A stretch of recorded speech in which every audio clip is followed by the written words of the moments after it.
영종도의 발전을 기원하는 희망찬 TV입니다. 새해 복 많이 받으세요. 2022년 엄청난 일들이 영종도에서 펼쳐질 예정인데요. 구독과 좋아요는 저에게 큰 힘이 되오니 한번 눌러주고 가실게요. 인천 정치권을 비롯한 시민사회와 영종 주민들이 그토록 원하던 영종대교, 인천대교 통행료 폐지에 대한 해답이 국토부로부터 전해졌는데요. 과연 국토부는 어떤 해답을 내놓았을까요? 일단 폐지는 아니지만 2022년 12월부로 영종대교 6,600원에서 2,900원, 인천대교 5,500원에서 1,850원으로 각각 할인된 가격을 적용한다고 합니다. 여러분은 이런 국토부의 할인 정책에 대해서 어떻게 생각하시는지요?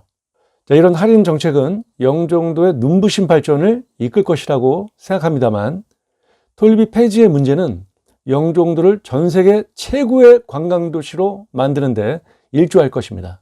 사실 뚜렷한 목적의식이 없는 상태에서 다리 하나 건너는데 서울에서 충청도 가는 비용, 왕복 1만 원 이상의 톨비는 공정과 형평성에 어긋나지 않나요?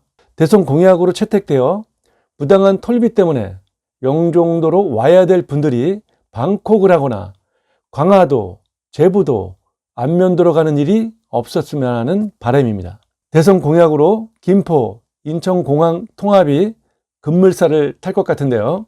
한 대선 후보가 김포, 인천공항 통합을 강력하게 추진한다고 합니다. 물론 토론과 공감대가 형성되어야 할 것이고 국가와 사회의 이익이 더 우선시되는 쪽으로 결론이 나야 된다고 생각합니다. 충분한 여론 수렴 시간을 가지고 환경 영향평가와 전문가들의 의견, 주민들의 활발한 토론과 공론화를 통해 타당성을 검증받아야 할 것입니다. 영종도는 우리나라에서 6번째로 큰 섬입니다. 제주도, 거제도, 진도, 남해도, 강화도, 그 다음이 영종도, 안면도, 완도 순인데요. 우리나라 섬 중에서 유일하게 전철이 왔다 갔다 하는 섬은 영종도가 유일할 것입니다. 거제도에도 차후에 설치될 예정이라고 하는데요. 아직은 착공 전입니다.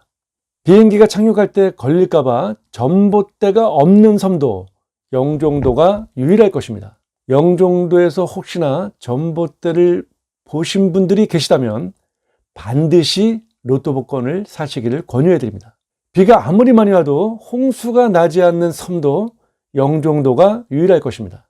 홍수가 나면 비행기에 물이 잠기기 때문에 섬 전체에 홍수 관련 처리 시설을 완벽하게 해놓은 섬도 영종도가 유일하다. 그리고 섬 중에서 총 향후 5개의 다리가 놓여지는 곳도 영종도가 유일할 것입니다. 자, 그렇다면 다른 섬에는 다리 하나 놓기도 쉽지가 않은데 영종도에만 총 5개의 다리가 놓여진다는 것은 다른 섬에서 보면 굉장히 열받을 일 같은데요.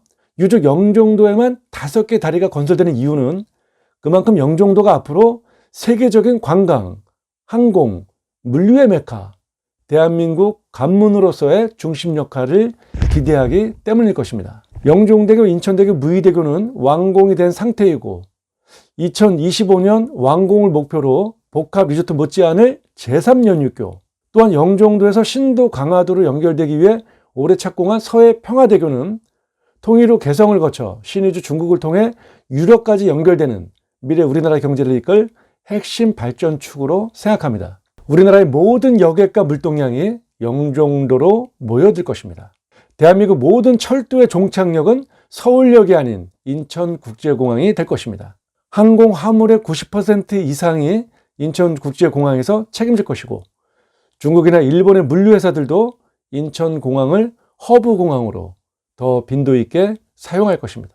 오징어 게임, BTS로 대표되는 한류는 전 세계 사람들을 이곳 영종도로 향하게 할 것이며 전 세계 사람들의 로망은 영종도 여행일 것입니다. 지금 건설 중에 있는 호텔과 숙박, 상업시설 등에는 내국인, 외국인 할 것 없이 관광객으로 넘쳐날 것이고 영종도 아파트 가격은 마카오의 30평대가 30억 이상을 호가하고 있는 것과 비교해 그 정도는 갈 것이라고 자신합니다만 혹시 그 정도가 안 된다고 해서 저를 타박하시는 일은 일어나지 않겠죠.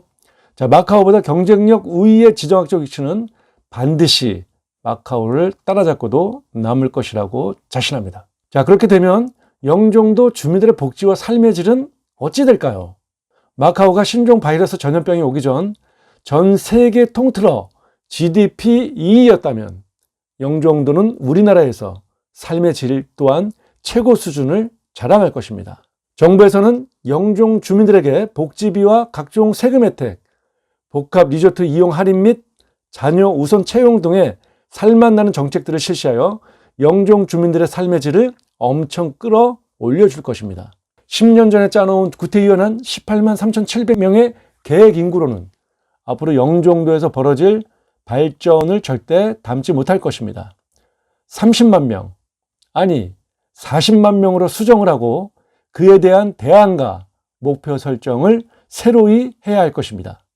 인천국제공항을 제외한 영종도 면적은 마카오와 거의 비슷합니다. 마카오의 그 좁은 면적에 65만 명의 인구가 사는데 영종도는 현재 10만 명밖에 살지 않습니다. 인천국제공항 일자리만 2030년 20만 개, 배우자 한 명씩만 데리고 들어오면 바로 40만 명입니다. 거기에 물류단지 3만 5천 명, 복합리조트 최소 4만 명, 항공 MRO 사업 3만 명, 서비스 일자리까지 배우자를 대동해서 데리고 들어온다면 서울의 웬만한 구 50만 이상의 인구가 영종도에 거주해야 할 것입니다. 지금 추진되고 있는 한국영상산업단지 아이퍼스힐, 항공우주센터, 영종도 유보지에 설치될 정책들이 실현되고 인천경제청이 복합리조트 몇 개를 더 유치해 착공에 들어간다면 정말 영종도는 파주나 김포와 맞먹는 50만 인구를 거느리는 신도시가 되고도 남을 것입니다. 영종도에는 개발할 땅들이 송도나 청라에 비해 널려 있다고 말씀을 드렸는데요. 하늘도시, 영종역, 미단시티 사이에 1,000만 평 부지에 용적률 높게 아파트를 공급한다면 최소 20만 인구를 수용할 신도시가 만들어질 것입니다. 남는 이익금으로 교통, 교량 등에 집중 투자한다면 영종 주민들과 수도권 시민들이 원하는 모든 일들이 이루어지리라 생각합니다. 지금 준비해야 1억 4천만 명이 이용하는 전 세계 1위 공항이 될 것이고 5천만 명 이상의 해외 관광객이 우리나라의 관문 영종도를 찾을 것입니다. 책상에서 이루어지는 구태의연한 생각에서 벗어나 각종 규제를 타파하고 혁신적인 비전으로 영종도의 발전이 이루어져야 할 것입니다. 세계 시장과 경쟁하려면 모든 것을 뒤엎는 가감한 규제 철폐와 혁신이 없다면 용두삼이나 싱가포르, 마카오를 구경만 할 수도 있을 것입니다. 영종도에 미친 리더가 진두지휘하게끔 영종 주민들이 일 잘하는 리더에게 힘을 실어 주어야 할 것입니다. 한류의 바람으로 더 많은 해외 관광객들이 영종도로 몰려올 것입니다. 아니, 영종도로 들이닥칠 것입니다. 운서역 인근과 구배터, 하늘도시가 무지막지하게 개발되고 있는 것도 해외 관광객들을 맞이하기 위한 준비 작업인 것입니다. 하늘도시나 중심 상업지역에서는 생활형 숙박시설 등이 완공과 착공을 한 것도 한두 군데가 아닐 정도로 공사판 그 자체라고 말씀드릴 수 있을 것입니다. 주변에 오피스텔과 호텔, 상업시설 등이 건설되고 있는 모습은 영종도의 발전을 이끄는 모습이라고 생각합니다. 중심 상업지역의 상가도 완공을 목전에 두고 공사를 진행하는 모습들은 이제 이곳이 3년 뒤 전 세계의 중심이 되는 핫플레이스라는 생각에 자부심을 느낄 정도입니다. 하늘도시 미개발진 업무지구와 복합리조트 자리에는 내년에 천지개벽할 일들이 벌어질 것입니다. 그 도전과 발전에 여러분이 필히 주인공이 되시길 바라며 오늘 영상은 여기서 마치도록 하겠습니다. 궁금한 점이 있으시면 전화 주시면 친절히 응대해 드리도록 하겠습니다. 자, 2022년 새해에는 더욱더 건강하시고 여러분의 꿈이 현실로 이루어지는 한 해가 되길 기원하겠습니다. 자, 여러분, 오늘도 내일도 우리는 화이팅입니다.